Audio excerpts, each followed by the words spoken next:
Nutella po at cheese. Ang nag-comment ay si Alexa. Ito yung comment mo, Alexa. Tapos ito yung ating Nutella.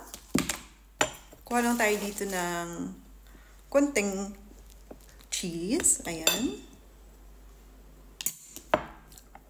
Ganyan lang. Tapos kuha tayo ng Nutella.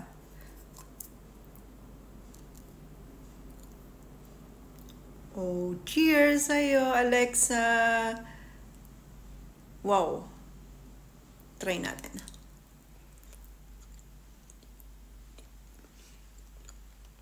Mmm.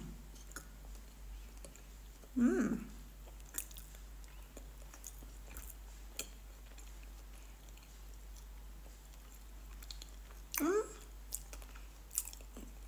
Sarap. Rate ko siya ng 9 out of 10.